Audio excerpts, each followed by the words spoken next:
Today's episode of the Beauty Industry Podcast was brought to you by Love Silk.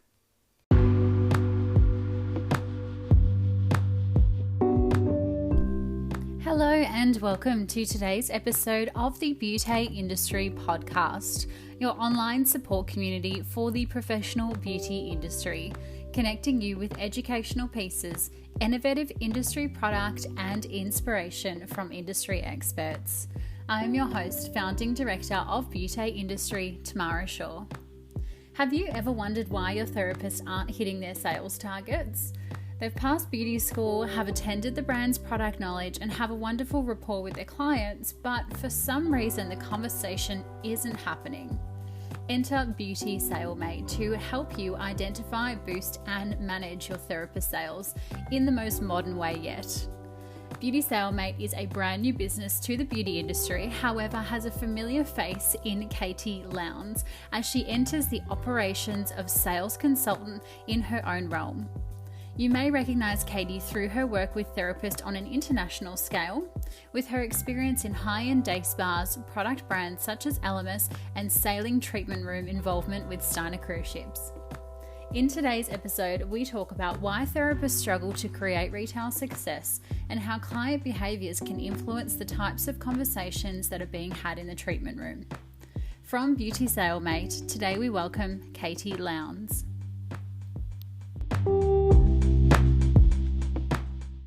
Thank you very much. God, it's a long introduction. It's all a credit to your extracurricular studies. Can you just share with our audience what is Beauty SaleMate and what are these branches? Well, Beauty SaleMate was really created. Beauty SaleMate itself is an online course, and that was created because I felt that there's a real need for sales within the industry. Therapists and spas and salons, they really need help, and I found that they were struggling to kind of buy into having someone come in and, you know, take over their business for a day and do a whole day of training, because that's quite a big call for a salon or spa to actually close their business, have all of their employees available. So it can be quite an expensive way of training. And then the other line is consulting. So I help with business development. So if there's, say, a skincare brand or someone who's looking to grow their business and needs help with sales and processes, that's the other arm. And finally, I do disc training as well. So that's looking at behavioural profiling and how understanding what your own behaviour is and how to identify other people's behaviour and how you can work in the best way to bring the most out of yourself and out of employees, about any colleagues, and also it can help you with your relationships at home as well. Yeah, that's amazing. I think the online world and online training these days is so needed. As you said, it is quite costly to send someone to a full day's worth of training. I've seen some training advertised recently. It can be, you know, from $300 up to $600 for one day for one therapist. So yes, I think, especially for kind of traditional businesses or corporate businesses who may have, you know, a couple of salons here or there, but they're not a massive chain, that would definitely be more accessible and more affordable for them. When we often talk to therapists about sales and retailing, they shy away and they feel like it's a dirty word because they enter in the industry to be fluffy and to make people feel good and to get some results. In your opinion, why is it that therapists are held back from achieving their targets, and why are they so scared of this sales and retail world? So one of the things we talk about is the obstacles to a sale, and you're quite right. One of those obstacles is that they feel like they're not a salesperson and that they're a therapist and that's what they're trained to do. Other obstacles have been, say, there's not enough product in the business. Sometimes it's because they're not aware of what their actual customer journey is. So they don't actually know where to be closing the sale. Is it in the room? Is it in reception? Is it at the desk? Is it in the waiting room? So there's been a bit of a sort of a breakdown in communication there.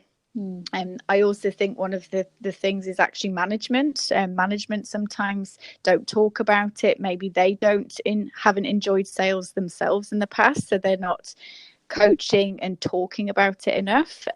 So I feel like, if people talk about it every day, and it could just be a couple of minutes conversation, just talking about it, understanding the journey, and making sure there's product, making sure people are trained in the product. That's where the key is. And they don't feel like they're a salesperson because they have trained in anatomy and physiology. They're trained to give lots of good customer care, make the client feel good, make the client look good. But the thing that they're forgetting is they're also there to find out exactly what's wrong with the client and essentially give them advice and knowledge about how to make it better. So if a client comes in and they're paying good money for, you can pay up to $250 for a facial. And if they're paying that money and using that time, really they should be getting your knowledge as well. And for me, when you retail, you're just sharing your knowledge about, why that client may have fine lines and wrinkles, and explaining what we do to prevent it, and also fix what's already there, really. And that's all that retail is, it's sharing of knowledge. And they kind of jump from doing a nice treatment to thinking that they're just going to ram product down their throat, and that's where the disconnect is. And if your client doesn't get that advice from the therapist, chances are they're going to leave and go straight onto Google, because the therapist has given them all this information.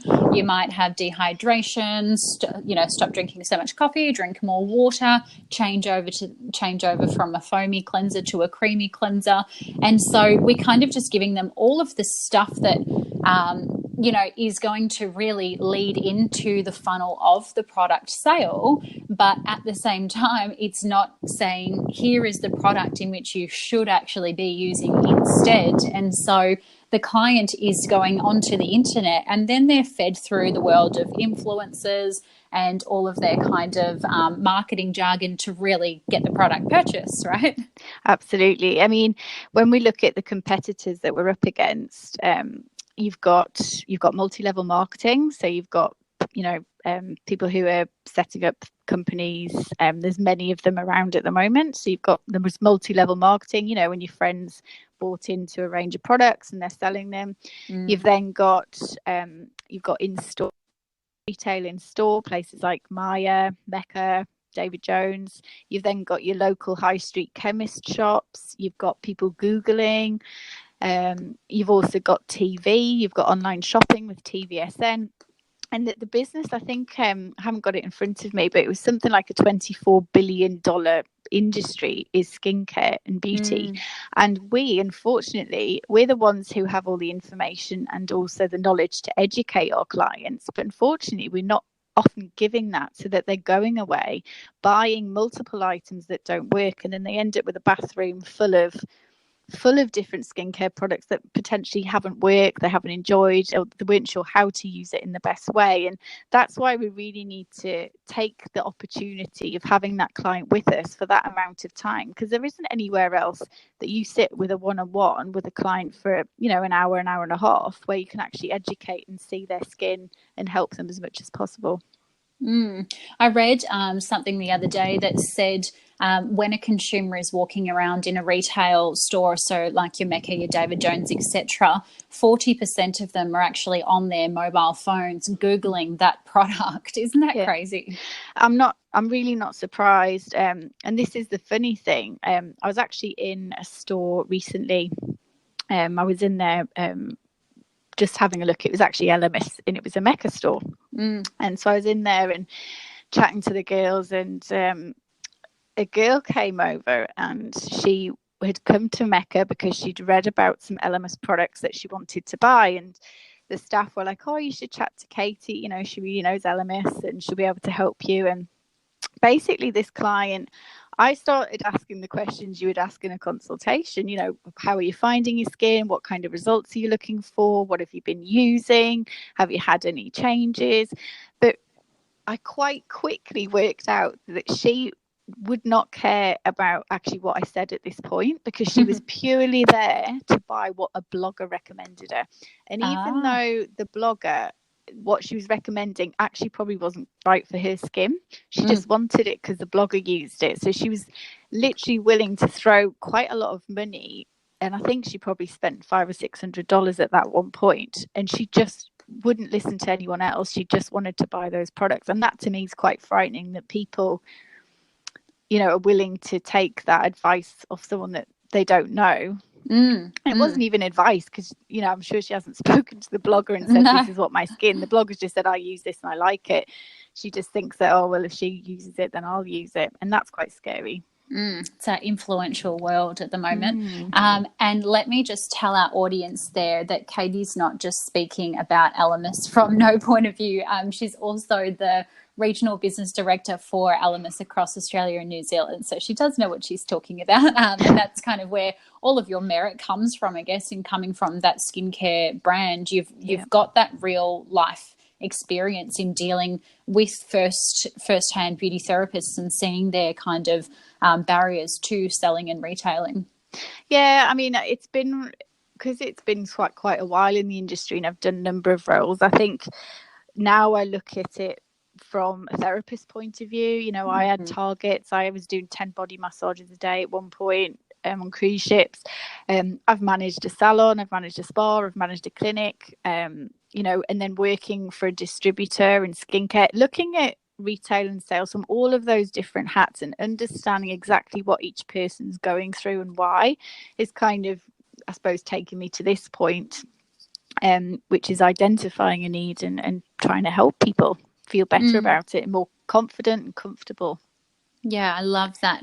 Earlier we were talking about disc training, just in case people haven't heard about that. What is it, and how do you train on it, and why do you train on it? Yeah. So DISC is a way of behavioural profiling. Some people may have heard of things like Myers-Briggs before. The one thing to remember with DISC is that DISC is not about personality. So that's the first thing. Because everybody's different. We're all unique. You can't sort of pigeonhole us into being, you know, you're this, you're that. That's not what DISC is. DISC is about understanding different behaviours and how in different circumstances your behaviours can change. And also how different behaviours interact with each other. So there are 4 main DISC styles, D, I, S and C, and you will all be a mix of all of those DISC styles. It's just sometimes you have you're sort of weighted higher in different areas. So for example, I might be quite a high I DISC style. And also some of them kind of grate against each other, and it's important to understand your own behavior, because you can then see how others read you, how other people take you, and how your behavior can influence someone else. So just as a quick example, say you have a D behavior type and an S behavior type. A D and an S are complete opposites with their behavior. You know, Ds are very strong, very quick, very they're quite managerial, they're quite dominant in a situation. Whereas S, on the other hand, they're very steady, they're very loyal, they're a bit quieter. They don't, you know, sometimes they don't speak out as quickly, and they're not good with change. Whereas Ds love change, they love, you know, to move forward quickly and very fast. So when you get those two people together, it's very difficult for them to communicate. And that's why it's important to understand your different behaviors, because if I'm a D therapist trying to retail to an S client, the way I speak to them and the tone of my voice, the words, the language, it will be different depending on which behavior type I'm talking to. So it's really important that we understand what all of the behavior types are, how we can identify those behaviors. And also, I just really think it's good to understand yourself a lot more and understand why maybe certain relationships between colleagues, sometimes someone might just irritate the hell out of you and you think, I don't know why this irritate me. This is actually quite an interesting way of finding out those little things, and it just gives you a self-confidence about who you are and understanding yourself and others better. I love it. I did train in disc training many years ago now, gosh.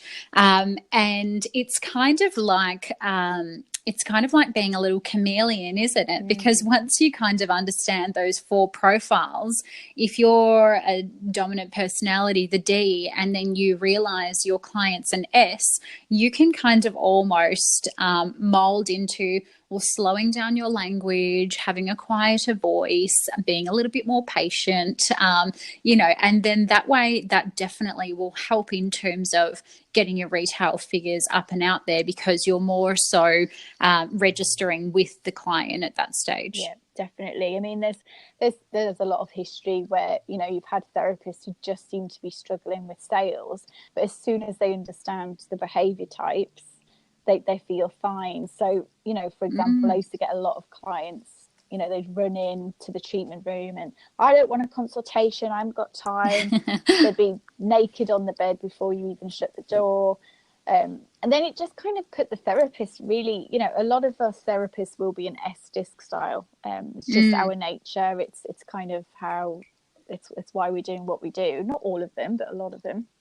And having that D automatically makes you feel uncomfortable, and you kind of think, oh my God, I'm not going to ask any questions. I don't want to waste their time. They obviously want to leave. And they just felt upset that this person was they just thought this person was aggressive and not very nice. But quite quickly, once they've had the training, they knew that this client was lovely. They just like to get things done quickly. They don't like the fluffy words around everything. Just get to the point. And if you're retailing to this D client, just say, this is what you need, this is why. Do you want this or do you want that? And they'll very quickly make a decision, because they just want the speed. And just by understanding those things, a therapist can go from 0 to hero just by understanding that about themselves, and they feel a lot more comfortable. Amazing. And so obviously the therapist has to go through the beauty therapy colleges to become a therapist. What I got from salon and business owners is, well, why don't the beauty colleges train more about sales? Why do you think that is? My personal point of view is that when you're training as a therapist in college, I think that you're so overwhelmed with anatomy and physiology.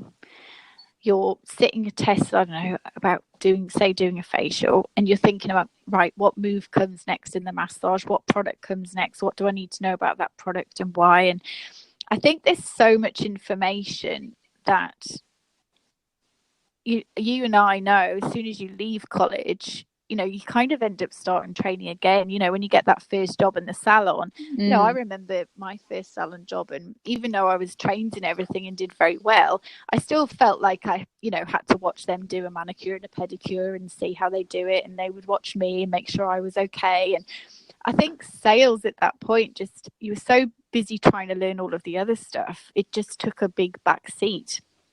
And it's a shame, because I think that at the end of your training in college, or maybe even at the beginning, actually, when I think about it, it should be made, that you do a consultation and recommendation. Maybe if we did it from the beginning in college, and they did that with every client and talked about the retail element of it, not just the consultation questions, that maybe it would become a bit more second nature when they left college. But I know that I certainly learned from my first salon job about sales, and that kind of set me up for the future, really.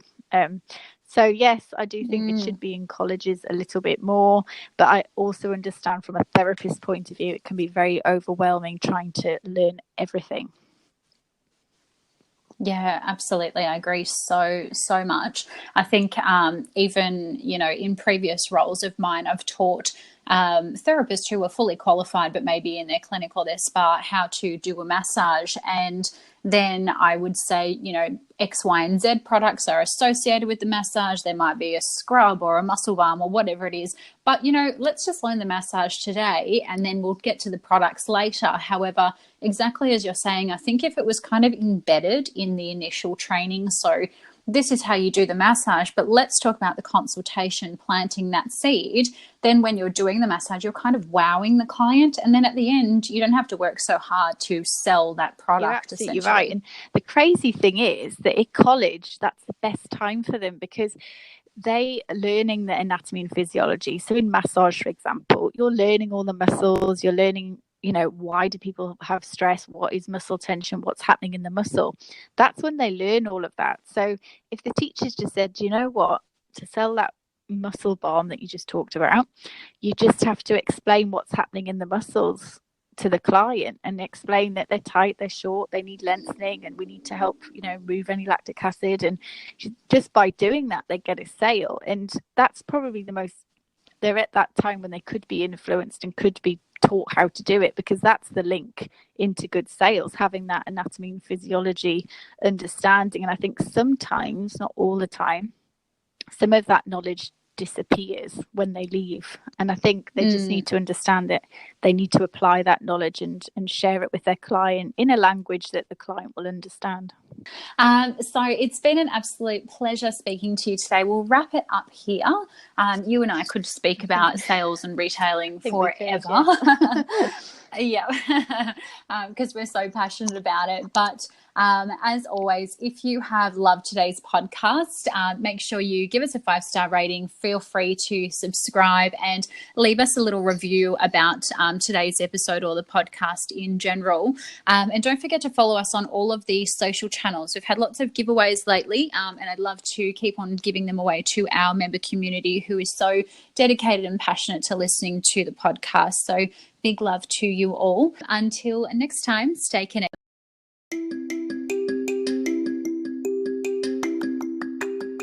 This episode of the Beauty Industry Podcast was brought to you by Love Silk, specialising in 100% pure silk products, pillowcases, eye masks and more. Email for inquiries.